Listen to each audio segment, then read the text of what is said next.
வில்லிவாக்கத்தில் நடைபெற்ற தமிழக வெற்றிக் கழகத்தின் மாபெரும் பொதுக்கூட்டத்தில் பெண்கள் மீது கண்ணாடி துண்டுகளை வீசி அஜாகரத்தில் ஈடுபட்ட விஷமிகள்.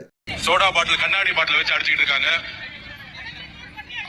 தூள் பாட்டில் உடைச்சு தூள் அடிச்சு ஒரு பெண்மணியோட ஷோல்டர் அடிச்சிருக்காங்க. தமிழக அரசியலில் தளபதி விஜய் புதிய ஒரு அவதாரத்தை எடுத்துள்ளார். அதை தாங்க முடியாமல் சில எதிர்ப்பாளர்கள் தினமும் அவதூறுகளை பரப்பி வருகின்றனர். இந்நிலையில் இன்று வில்லிவாக்கத்தில் நடைபெற்ற மாபெரும் பொதுக்கூட்டத்தின் போது சில விஷமிகள் பெண்கள் மீது கண்ணாடி துண்டுகள் மற்றும் பாட்டில்கள் வீசி அஜாகரத்தில் ஈடுபட்டது மிகவும் கண்டிக்கத்தக்க செயல். திமுகவுடைய இந்த சதி திட்டத்திற்கு நாங்கள் குரல் கொடுப்போம். தலைவர் விஜயின் மக்கள் செல்வாக்கை தாங்கிக் கொள்ள முடியாமல் பெண்கள் மீதும் பொதுமக்கள் மீதும் இப்படிப்பட்ட அநாகரிக தாக்குதலில் இறங்குவது திமுகவின் அரசியலில் உண்மையான முகம்.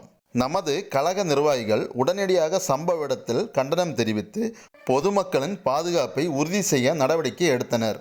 பெண்கள் மீது தாக்குதல் நடத்தும் இந்த அரசியல் அஜாகரத்தை வில்லிவாக்க மக்கள் ஒருபோதும் மன்னிக்க மாட்டார்கள். இனி வில்லிவாக்கத்தில் இப்படிப்பட்ட அட்டுழியங்களுக்கு மக்கள் வாக்குகளால் பதில் சொல்வார்கள்.